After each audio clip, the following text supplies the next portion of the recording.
पहला सवाल आपसे कौन है? शाबाश। पहला सवाल, अल्लामा इकबाल का तखल्लुस बताएं। बहुत ही आसान सवाल है, इकबाल का तखल्लुस बताना है।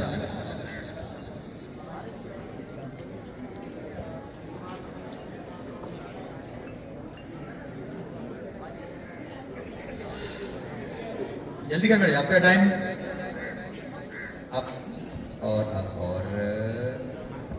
लो जी। ये दुनिया का सबसे सौखा सवाल था जो मैं खुद ही जवाब दे रहा था, खुद ही सवाल कर रहा था, खुद ही जवाब दे रहा था।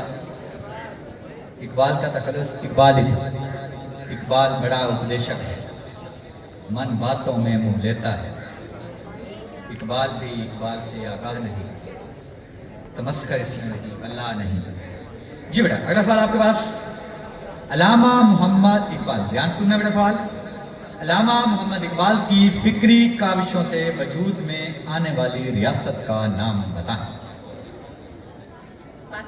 पाकिस्तान। शाबाश। पाकिस्तान जो है वो इकबाल की फिक्र का समर है। अगला सवाल बेटा आपके पास, सियासत के मैदान में डॉक्टर अल्लामा मोहम्मद इकबाल की पसंदीदा तरीन शख्सियत कौन थे? बहुत ही आसान सवाल है। शाहीन यानी नौजवान। शख्सियत पूछा बेटा आपसे, ध्यान से दोबारा सुनने की कोशिश कर लें। सियासत के मैदान में इकबाल के पसंदीदा शख्स कौन थे? कायद आजम मोहम्मद अली जिन्ना। जवाब आपका दुरुस्त हुआ। टीम 6 बेटा, पहला सवाल आपके पास, इकबाल की शायरी का दूसरा दौर कब से कब तक था? इकबाल की शायरी का दूसरा दौर कब से कब तक था?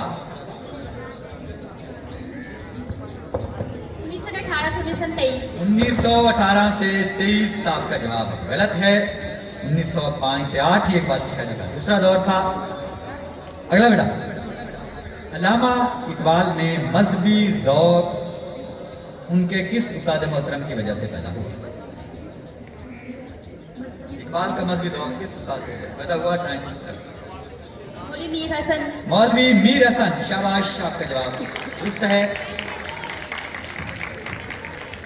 नेक्स्ट बेटा आपके पास, अल्लामा मोहम्मद इकबाल ने FA का इम्तिहान किस कॉलेज से पास किया? मेरे कॉलेज सियालकोट। मेरे कॉलेज सियालकोट। शाबाश, आप दोनों तशरीफ ले जा सकते हैं। And the next,